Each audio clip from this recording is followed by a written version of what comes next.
Hello दोस्तों, क्या हाल है। तारीख आज 5 मार्च 2026, दिन गुरुवार, हिंदी तिथि द्वितीया। और आइए बात करते हैं आज के मुख्य समाचार में देश भर की तमाम बड़ी खबरों पर नजर डालते हैं। देखिए, सबसे पहले तो आज के कुछ बड़े इवेंट। उत्तर प्रदेश के मुख्यमंत्री योगी आदित्यनाथ आज गाजियाबाद का दौरा करेंगे। इस दरमियान कई मार्गों पर रूट डाइवर्जन भी रहेगा। वहीं केंद्रीय कृषि मंत्री शिवराज सिंह चौहान का आज जन्मदिन है। इस मौके पर प्रेम सेवा संकल्प दिवस के रूप में मनाया जाएगा इस दिन को। और खेल समाचार से भी अपडेट है। आज भारत और इंग्लैंड के बीच T20 वर्ल्ड कप का सेमीफाइनल मैच होने जा रहा। शाम 7 बजे ये मैच होगा और टीम इंडिया को हम सब की तरफ से गुड लक इस मैच के लिए। और इससे पहले कल T20 वर्ल्ड कप का सेमीफाइनल हुआ था न्यूजीलैंड और साउथ अफ्रीका के बीच। तो उसमें न्यूजीलैंड की जीत हुई। न्यूजीलैंड दूसरी बार T20 वर्ल्ड कप के फाइनल में पहुंच चुका है। फिन एलन ने सबसे तेज शतक भी लगाया। और कल रंगों वाली होली का पर्व था। धुलंडी के मौके पर भी देश भर में रंगों की धूम देखने को मिली। ये अलग अलग तस्वीरें आप देख सकते हैं। चलिए आगे बढ़ते हैं अपन खबरों में। सबसे पहले अमेरिका, इजराइल, ईरान जंग के कुछ लेटेस्ट हालात क्या चल रहे देख लेते हैं। देखिए, 5 दिन में इजराइल ने अकेले ईरान में गिराए 5000 बम और इस वजह से ईरान की राजधानी तेहरान समेत पूरे देश में तबाही का मंजर देखने को मिल रहा है। ये कुछ तस्वीरें आप देख सकते हैं। इस बीच अमेरिका के व्हाइट हाउस ने दावा किया कि कुछ घंटों में ईरान के हवाई क्षेत्र पर पूर्ण नियंत्रण प्राप्त कर लेंगे। पिछले 90 घंटों से बमबारी दोनों ओर से जारी है। अब तक इन युद्ध के हालातों में 1000 से ज्यादा मौतें हो चुकी हैं, ऑफिशियल आंकड़ों के मुताबिक भी। ऐसे में सवाल ये है कि क्या शांति के लिए यूएस पहुंचा ईरान, क्योंकि कुछ ऐसी मीडिया रिपोर्ट्स आ रही कि CIA से संपर्क करने की कोशिश कर रहा ईरान। और मध्य पूर्व में अमेरिका और इजराइल के साथ जारी भीषण संघर्ष के बीच ईरान की ओर से शांति वार्तालाप की कोशिश की खबर भी सामने आई है। और एक बड़ी घटना देखने को मिली। भारत से लौट रहे ईरानी युद्धपोत पर भी अमेरिका ने हमला किया और इस वजह से ये युद्धपोत श्रीलंका के पास डूब गया। इस हमले में 87 सैनिकों की मौत हो गई और 32 सैनिकों का रेस्क्यू किया गया है। इस जहाज पर लगभग 180 नौसैनिक सवार थे, लेकिन अमेरिका द्वारा किए गए हमले में अब तक 87 नौसैनिक मारे गए। राजस्थान के भी एक युवक की ईरान के हमले में मौत हो गई, क्योंकि इनकी कंपनी के एक क्रूड ऑयल टैंकर पर ईरान की मिसाइल गिरी थी। 3 दिन से एजेंसी इनका शव ढूंढ रही थी, तो आखिरकार मिल गया। ये नागौर जिले का रहने वाला युवक क्रूड ऑयल कंपनी के शिप पर जॉब करता था और अभी तो 1 महीने पहले ही तो नौकरी करने पहुंचा था ओमान। लेकिन दुर्भाग्य देखिए, इजराइल ईरान वॉर में ये भी मारा गया। और अगली बड़ी खबर आ रही कि CNG और रसोई गैस की कीमतें भी बढ़ सकती हैं, क्योंकि कतर में हमलों के बाद गैस उत्पादन बंद हो गया है। भारत में 40% सप्लाई भी घटी। मिडिल ईस्ट युद्ध के कारण दुनिया भर में संकट छाया हुआ है और इस वजह से भारत में भी रिपोर्ट आ रही कि CNG और PNG नेचुरल गैस की कीमतें बढ़ सकती हैं। वहीं देखिए, ईरान इजराइल जंग की वजह से जेट फ्यूल भी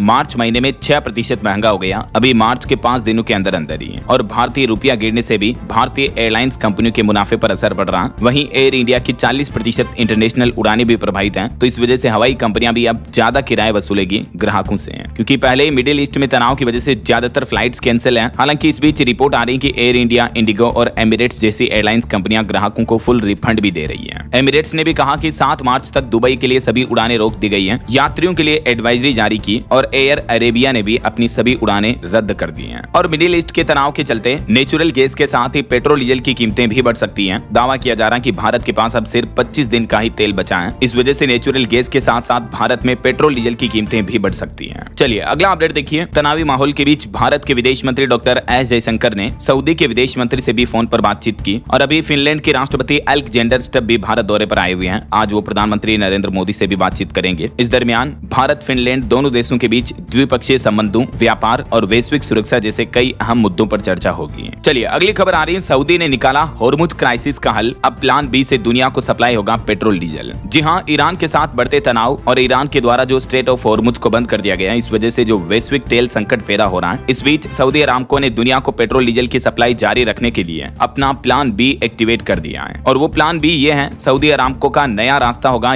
यानबू पोर्ट। ये देख सकते हैं जानकारी आप। इस पोर्ट के माध्यम से अब सऊदी अरामको ने एशियाई आयातकों से यानी एशिया के अन्य देशों से संपर्क करना शुरू कर दिया है, जो अब तक स्ट्रेट ऑफ होर्मुज से तेल आयात करते थे, जिसको ईरान ने अभी बंद कर दिया है। चलिए अगली खबर आ रही है। भारतीय रुपये में भारी गिरावट देखने को मिली। इस तनाव के बीच रुपया रिकॉर्ड निचले स्तर पर पहुंचा। पहली बार 92 रुपए 5 पैसे प्रति डॉलर रुपये की वैल्यू पहुंच चुकी है। ईरान इजराइल युद्ध और कच्चे तेल की बढ़ती कीमतों का असर रुपये पर भी देखने को मिल रहा और इस वजह से विदेशी सामान भी महंगे होंगे। हालांकि इतने तनावी माहौल के बीच भी सोना चांदी की कीमतें बढ़ने की बजाय और गिरती जा रही हैं। देखिए, सोना एक ही दिन में लगभग 5000 रुपए और सस्ता हुआ और अभी सोने का भाव 1,62,000 रुपए प्रति 10 ग्राम पहुंच गया है। पिछले 34 दिन में सोने के भाव में 13,000 रुपए तक की गिरावट देखने को मिली है, जबकि चांदी भी एक ही दिन में 18,000 रुपए तक सस्ती हुई और अभी चांदी का भाव 2,65,000 रुपए प्रति किलोग्राम के लगभग चल रहा है। तो ईरान संकट की वजह से दुनिया भर के शेयर बाजार में भी भारी गिरावट देखने को मिल रही है। सोना चांदी से लेकर बॉन्ड, इक्विटी तक सब कुछ धड़ाम हो गए हैं, क्योंकि मार्केट एक्सपर्ट्स का मानना है कि तनावी हालातों के बीच नकदी जुटाने पर जोर दिया जा रहा है इन्वेस्टर्स के द्वारा और बिकवाली का दबाव है। यही वजह है कि शेयर बाजार में भारी गिरावट देखने को मिल रही है। और एक बड़ी खबर तो ये देखिए दोस्तों, दूसरे विश्व युद्ध के बाद ये पहली बार हुआ ऐसा। पीट हेगसेथ ने दावा किया कि अमेरिका ने टोरपीडो से डुबाया ईरानी युद्धपोत। जो ईरानी युद्धपोत पर अमेरिका ने हमला किया था, तो खुद अमेरिका के रक्षा मंत्री ने यह दावा किया है कि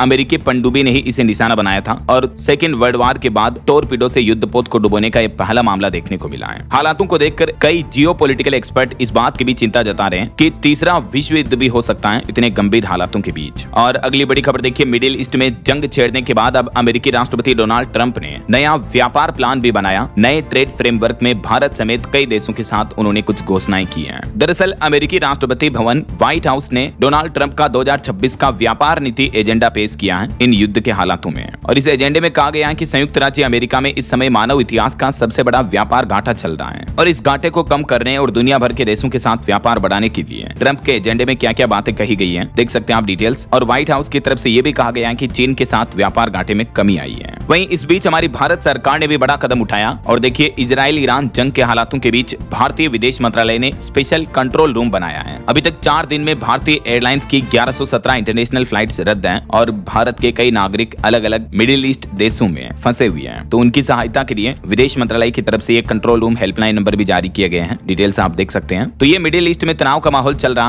और चलिए आगे बढ़ते हैं अपन खबरों में। तो देखिए अगली खबर, बिहार की राजनीति में आज बड़ा उलटफेर देखने को मिल सकता है। आज राज्यसभा के लिए नामांकन भरेंगे बिहार के मुख्यमंत्री नीतीश कुमार और उनके बेटे निशांत को डिप्टी सीएम की कुर्सी मिलेगी। वहीं बिहार का अगला नया मुख्यमंत्री कौन होगा, ये भाजपा तय करेगी। मीडिया रिपोर्ट्स के मुताबिक बिहार में अब नीतीश युग समाप्ति की ओर दिख रहा है। बिहार की राजनीति में बड़ा सियासी उलटफेर होने जा रहा है। मुख्यमंत्री राज्यसभा जाएंगे। आज 5 मार्च को नीतीश कुमार राज्यसभा चुनाव के लिए नामांकन भी दाखिल करेंगे। तो राज्यसभा जाते हैं तो वो मुख्यमंत्री पद छोड़कर जा सकते हैं। इसको लेकर बीते दिन भी उन्होंने 4 घंटे तक जेडीयू के नेताओं के साथ चर्चा की और मंत्री विजय चौधरी बोले कि अंतिम फैसला नीतीश ही लेंगे। और ऐसे में रिपोर्ट आ रही कि बिहार में अब नया मुख्यमंत्री बीजेपी का बन सकता है और उनके बेटे को डिप्टी सीएम बनाया जा सकता है। वहीं इधर महाराष्ट्र की राजनीति से भी बड़ी खबर आ रही है। महाराष्ट्र से एमवीए गठबंधन शरद पवार को राज्यसभा भेजेगी। कांग्रेस और उद्धव गुट ने समर्थन दिया। 16 मार्च को इस बारे में भी मीटिंग होगी। तो वहीं इधर बीजेपी ने भी राज्यसभा के लिए भाजपा की दूसरी लिस्ट जारी कर दी है। 4 नाम रखे गए, जिसमें महाराष्ट्र से विनोद तावड़े, रामदास अठावले उम्मीदवार घोषित किए गए।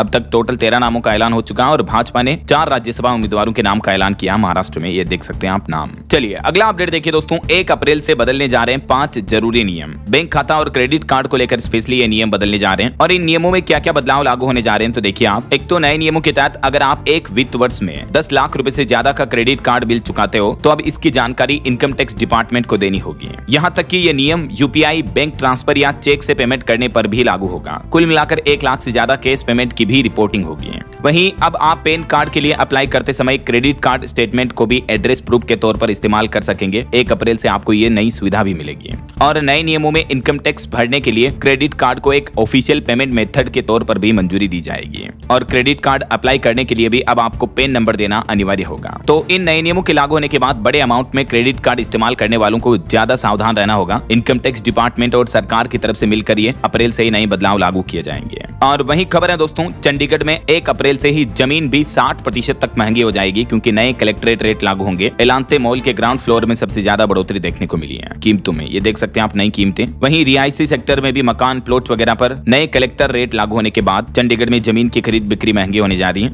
और एक नया आदेश जारी हुआ, अब एलपीजी वाहनों से स्कूल नहीं जाएंगे बच्चे। 1 अप्रैल से इन पर भी रोक लगाई जाएगी। मध्य प्रदेश जबलपुर जिला प्रशासन की तरफ से नया आदेश जारी किया गया बच्चों की सुरक्षा को लेकर। और सरकार ने भी आम आदमी के लिए सूचना जारी की, 31 मार्च तक अपने पीपीएफ, सुकन्या समृद्धि योजना इन खातों में मिनिमम अमाउंट जमा कर दें। ऐसा न करने पर आपका अकाउंट बंद हो सकता है, क्योंकि नियमों के मुताबिक हर वित्त वर्ष में इनमें मिनिमम अमाउंट डिपॉजिट करना जरूरी होता है। तो इसकी लास्ट डेट 31 मार्च ही है, तो तब तक आप डिपॉजिट कर लें ताकि कोई परेशानी नहीं हो, है ना। वरना जैसे पीपीएफ में मिनिमम डिपॉजिट न करने पर यह परेशानी हो सकती है और इसी तरह से सुकन्या अकाउंट में भी आपको ये दिक्कतें देखने को मिल सकती है। 50 रुपए तक जुर्माना भी लग सकता है हर साल। चलिए अगली बड़ी खबर देखिए, व्हाट्सएप पर ब्लू टिक और स्क्रीनशॉट से नहीं होगा तलाक का फैसला। एक पति पत्नी के मामले पर बॉम्बे हाईकोर्ट की तरफ से यह महत्वपूर्ण फैसला सुनाया और व्हाट्सएप चैट को क्रूरता मानने से इनकार कर दिया। बॉम्बे हाईकोर्ट ने कहा कि डिजिटल सबूतों के आधार पर, सिर्फ मैसेज के आधार पर रिश्ता नहीं टूटेगा। पत्नी को सफाई का मौका न देना प्राकृतिक न्याय के खिलाफ है। ये देख सकते हैं आप पूरा मामला क्या था, जिसमें व्हाट्सएप चैट और स्क्रीनशॉट वगैरह के आधार पर एक पति को कोर्ट ने तलाक की इजाजत नहीं दी। चलिए अगली खबर देखिए दोस्तों, देश भर के कोर्ट्स और जजों के फैसलों को लेकर सुप्रीम सुप्रीम कोर्ट की जस्टिस न्यायाधीश नागरत्ना बोली कि जज फैसला देते वक्त अपने करियर की न सोचें, अलोकप्रिय फैसलों से न डरें, पद की शपथ और न्यायिक धर्म का पालन करें। और खबर है उड़ीसा में 48 साल बाद जगन्नाथ मंदिर के रत्नों की गिनती होने जा रही है। भारतीय रिजर्व बैंक आरबीआई की निगरानी में भंडार में 25 मार्च से ही काउंटिंग होगी। इस दरमियान रजिस्टर्ड सुनार भी मौजूद रहेंगे जो पता करेंगे कि मंदिर में जो भक्तों द्वारा चढ़ाए गए रत्न हैं, सोने चांदी के ज्वेलर हैं, आभूषण है, वो असली है या नकली है। इससे पहले हाईकोर्ट के आदेश पर रत्न भंडार खोलने से पहले लकड़ी के 6 बड़े-बड़े संदूक लाए गए। इन्हीं संदूकों में आभूषण रखे गए हैं। ये तस्वीर जुलाई 2024 की है। तो अभी इनके आभूषणों की गिनती काउंटिंग होने जा रही है। बहरहाल अभी तो अपन कुछ और महत्वपूर्ण और काम की खबरें देखेंगे दोस्तों, लेकिन फिलहाल वक्त तो चला है आज के ताजा मौसम समाचार जानने का। और हाँ, एक छोटी सी रिक्वेस्ट आपसे ये है कि अगर आप डीएलएस न्यूज चैनल से अभी तक भी जुड़े नहीं हो तो जुड़ जाइए, चैनल को सब्सक्राइब करके बेल आइकन जरूर दबा दीजिए और इस वीडियो पर एक लाइक और शेयर भी कर देना ताकि आपको रोजाना की ताजा खबरें, महत्वपूर्ण मुख्य समाचार, काम के न्यूज अपडेट सबसे पहले आपके मोबाइल पर मिलते रहेंगे। ओके, और चलिए बिना टाइम वेस्ट किए सीधा आगे बढ़ते हैं मौसम अपडेट में। तो देखिए दोस्तों, एक तो मौसम विभाग ने चेतावनी में बताया कि होली का त्योहार गया, अब प्रचंड गर्मी पड़ेगी। आईएमडी की तरफ से चेतावनी जारी की गई कि मार्च से लेकर मई तक बहुत गर्म महीने रहेंगे। हीट वेव किन किन राज्यों में चलेगी, इसको लेकर लिस्ट भी जारी की है भारतीय मौसम विज्ञान विभाग की तरफ से। किन किन राज्यों में हीट वेव का ज्यादा खतरा रहेगा देख सकते हैं आप। राजस्थान, पंजाब, हरियाणा, दिल्ली, एनसीआर, मध्य प्रदेश और उत्तर प्रदेश, इन राज्यों में इस बार गर्मी का प्रकोप ज्यादा देखने को मिलेगा। और इस बार सर्दियों के मौसम के तुरंत बाद ही गर्मी इतनी ज्यादा क्यों बढ़ने लगी, तो मौसम वैज्ञानिकों का यह मानना है कि पिछले कुछ सालों में जलवायु परिवर्तन यानी क्लाइमेट चेंज की वजह से मौसम के पैटर्न में ये तेजी से बदलाव देखने को मिल रहा है। यही वजह है कि गर्मी जल्दी शुरू होती है, तापमान ज्यादा बढ़ रहा और गर्मी और हीट वेव, लू चलने की अवधि भी लंबी हो रही है। भारत में पिछले कुछ सालों से गर्मी के रिकॉर्ड भी लगातार टूटते जा रहे हैं। अभी मौजूदा समय के हालातों की बात करें तो मध्य प्रदेश, राजस्थान में गर्मी का असर तेज दिख रहा है। एमपी, राजस्थान के कई जिलों में तापमान अभी ही 35 डिग्री के पार पहुंच गया है। यहाँ तक कि बर्फबारी वाले पहाड़ी राज्य हिमाचल प्रदेश में भी 4 शहरों में तापमान 30 डिग्री चल रहा है। देखिए जरा आप, मध्य प्रदेश के 25 जिलों में तापमान 33 डिग्री के पार चल रहा है। राजस्थान में टेम्परेचर कुछ जिलों में तो 38 डिग्री पहुंच चुका है अभी ही, और अभी तो गर्मी और बढ़ने की संभावना है। हालांकि पहाड़ी राज्य उत्तराखंड में अब मार्च में अगले 15 दिन बारिश तबाही मचा सकती है, क्योंकि उत्तराखंड के दून विश्वविद्यालय और 6 अन्य संस्थानों के वैज्ञानिकों ने अपने शोध में खुलासा किया है कि साइलेंट डिजास्टर का खतरा मंडरा रहा उत्तराखंड पर। प्राकृतिक आपदा की वजह से मूसलाधार बारिश देखने को मिल सकती है। पहाड़ी राज्य हिमाचल प्रदेश के भी कई भागों में 4 दिन हल्की बारिश और बर्फबारी के आसार रहेंगे, और पंजाब, चंडीगढ़ में भी आज से तेज हवाएं चलेगी। हालांकि 9 मार्च तक मौसम तो ड्राई रहेगा। बाकी अगले 2 दिन 5-6 मार्च को जम्मू, लद्दाख, हिमाचल, इन इलाकों में बारिश बर्फबारी देखने को मिल सकती है। गुजरात, गोवा, सिक्किम, इन राज्यों के कुछ इलाकों में हल्का कोहरा भी दिख सकता है। ओके, और चलिए मौसम अपडेट के बाद आगे बढ़ते हैं खबरों में। कुछ मार्केट अपडेट्स पर नजर डाल लेते हैं। देखिए, भारतीय शेयर बाजार में बड़ी गिरावट देखने को मिली। सेंसेक्स 1123 अंक गिरकर 79,116 पर बंद हुआ, जबकि निफ्टी भी 385 अंक नीचे पहुंचा। दक्षिण कोरिया का बाजार 12% टूटा, जापानी बाजार 4% तक टूटा। जो ईरान इजराइल जंग चल रही, इस वजह से दुनिया भर के मार्केट्स में ये बड़ी गिरावट देखने को मिल रही है। और भारत के पीएमआई सर्विस पर अच्छी खबर आ रही कि सर्विस सेक्टर में बीते महीने फरवरी में मजबूती रही। पीएमआई 58.1 पर रहा। और खबर है बीएसई को मार्केट रेगुलेटर सेबी से नई मंजूरी मिली। अब सेंसेक्स नेक्स्ट 30 इंडेक्स पर लॉन्च होंगे डेरिवेटिव कॉन्ट्रैक्ट्स भी। एफएनडो वगैरह में ट्रेड करने का मौका मिलेगा। और एनएचएआई के नए इन्वेआईटी में ईपीएफओ की एंट्री हुई, 1000 करोड़ रुपए का निवेश किया जाएगा। तो ये रहे दोस्तों मार्केट के अपडेट्स। और चलिए आगे बढ़ते हैं खबरों में। देखिए, बॉलीवुड से खबर आ रही है, विजय और रश्मिका का हैदराबाद में शादी के बाद रिसेप्शन हुआ। ये तस्वीरें आप देख सकते हैं। ट्रेडिशनल लुक में दिखी पुष्पा फिल्म की हीरोइन रश्मिका मंदाना। इसमें कर्नाटक के डिप्टी सीएम समेत कई सेलिब्रिटीज भी पहुंचे। और खबर है, साउथ के सुपरस्टार यश की फिल्म टॉक्सिक की रिलीज डेट टली। अब 19 मार्च की जगह 4 जून को आएगी ये मूवी। 8 मार्च का ट्रेलर लॉन्च इवेंट भी कैंसिल हुआ। चलिए अगला अपडेट देखिए, ऑटो इंडस्ट्री से खबर आ रही है। टाटा महिंद्रा को टक्कर देगी जेएसडब्ल्यू की पहली SUV. Plug in hybrid car में मिलेगी 1000 किलोमीटर से भी ज्यादा की रेंज। दिवाली तक ये लॉन्च होने की संभावना है। इलेक्ट्रिक कार होगी ये जेएसडब्ल्यू की। और कुछ बड़ी दुर्घटनाओं और हादसों से जुड़ी खबरें देखिए दोस्तों। हरियाणा के रोहतक का ये मामला है। होली की खुशियां मातम में बदली। कार और बाइक की टक्कर में 2 सगे भाइयों समेत 4 लोगों की मौत हो गई। ये बड़ा सड़क हादसा देखने को मिला। और वहीं बिहार की यह घटना देखिए, सेफ्टी टैंक में दम घुटने से भी 4 लोगों की मौत हो गई। बिहार के सीतामढ़ी में मरने वालों में बाप बेटे भी शामिल हैं। 12 साल के बच्चे को बचाने के लिए ये टैंक में उतरे थे और उसको बचाने के चक्कर में एक ही परिवार के 4 और लोगों की मौत हो गई। होली के दिन देखिए, बिहार के सीतामढ़ी के इस परिवार में ये दुखद घटना देखने को मिली। और आंध्र प्रदेश में एक भीषण सड़क हादसा हो गया। तिरुमाला जा रहे एक ही परिवार के 5 लोगों की दर्दनाक मौत हो गई। ये सभी बेंगलुरु से तिरुमाला दर्शन करने के लिए जा रहे थे और इस रूट पर यह भीषण सड़क हादसा हो गया। चलिए स्पोर्ट्स न्यूज से खबर है, वर्ल्ड चैंपियन डी गुकेश को ग्रैंड मास्टर अरविंद चिदम्बरम ने हराया। प्राग चेस फेस्टिवल में आखिरी नंबर पर पहुंचे, 19 रेटिंग पॉइंट्स भी कटे हैं। और पश्चिम बंगाल की राजनीति से बड़ी खबर आ रही है। बंगाल में नई सियासी हलचल देखने को मिली। हुमायूं कबीर की पार्टी को भी चुनाव आयोग ने मंजूरी दी। वहीं बंगाल में जो गृह मंत्री अमित शाह ने 45 दिन का वादा किया, यह अब चुनावी मुद्दा बन चुका है। 7वां वेतन आयोग लागू करने की घोषणा पर घमासान मचा। अभी एक दिन पहले आपको पता होगा, गृह मंत्री अमित शाह ने कहा था कि बंगाल में जैसे हमारी सरकार बनती है 45 दिन में 7th पे कमीशन लागू करेंगे। तो ये मुद्दा अब पॉलिटिकल मुद्दा बन चुका है। वहीं तमिलनाडु में टीवीके ने भी अपना घोषणा पत्र जारी कर दिया है। बंगाल और असम में नेताओं के बीच जो जुबानी जंग चल रही है, इस बीच तमिलनाडु में जो साउथ के सुपरस्टार विजय की पार्टी की तरफ से घोषणा पत्र जारी किया गया है। और खबर है, ब्रिटेन के संग्रहालय ने भारत को लौटाई प्राचीन प्रतिमा, ये तमिलनाडु के इस मंदिर में स्थापित की जाएगी। जानकारी आप देख सकते हैं। वहीं उत्तर प्रदेश के 69,000 शिक्षक भर्ती के जो अभ्यर्थी हैं, उनका कहना है कि हमारी आखिरी होली कब मनेगी। होली के दिन भी 69,000 शिक्षक भर्ती के आरक्षित वर्ग के अभ्यर्थियों का धरना देखने को मिला। और तमिलनाडु सरकार ने एक और बड़ा फैसला लिया है, वन्य जीव सुरक्षा के लिए बनाया डार्क स्काई पार्क। कोले हिल्स में यह राज्य का पहला डार्क स्काई पार्क बनाया गया है वन्य जीवों के संरक्षण के लिए। चलिए खबर है, पंजाब के मुख्यमंत्री भगवंत मान की पहल, अरब देशों में फंसे पंजाबियों की वापसी को केंद्र सरकार से विशेष विमान के जरिए भारत लाने की मांग की है। इसके अलावा पंजाब सरकार ने हेल्पलाइन सहायता नंबर भी जारी किया, आप देख सकते हैं। और इसी तरह से मध्य प्रदेश के मुख्यमंत्री मोहन यादव ने भी बड़ा कदम उठाया और एमपी सरकार की तरफ से भी हेल्पलाइन नंबर, व्हाट्सएप नंबर वगैरह जारी किए गए हैं। जारी नोटिस आप देख सकते हैं। अभी जो मिडिल ईस्ट में तनाव चल रहा है, इस बीच ईरान ने भी एक बड़ी चेतावनी दी। देखिए, ईरान ने कहा कि दुनिया भर में इजरायली दूतावासों को निशाना बनाया जाएगा और अमेरिका इजरायल के हमलों में अब तक ईरान में भी 1045 मौतों की खबर है। ईरान भी लगातार पलटवार कर रहा है और ईरान में जो नए सुप्रीम लीडर बने मोजतबा, उनको भी इजरायल ने धमकी दी कि हम आपको भी निशाना बनाएंगे, क्योंकि ईरान के पुराने सुप्रीम लीडर खामेनेई की मौत के बाद अब उनके बेटे मोजतबा खामेनेई को ईरान के नए सुप्रीम लीडर की रेस में सबसे मजबूत दावेदार माना जा रहा। कुछ मीडिया रिपोर्ट्स में तो ये भी बताया जा रहा है कि उनके बेटे को नए सुप्रीम लीडर बना दिया गया है। तो इजरायल ने उनको भी चेतावनी दी कि हम ईरान के नए सुप्रीम लीडर को भी मार डालेंगे। इजरायल की अली खामेनेई के उत्तराधिकारी को खत्म करने की धमकी देखने को मिली है। वहीं खबर है, फिनलैंड के राष्ट्रपति भी भारत दौरे पर पहुंच चुके हैं। उनके दौरे पर प्रधानमंत्री नरेंद्र मोदी बोले कि फिनलैंड भारत के रिश्तों को नई ऊंचाइयों पर पहुंचाएंगे। फिनलैंड के राष्ट्रपति अलेक्जेंडर अभी भारत की राजकीय यात्रा पर दिल्ली पहुंचे हैं।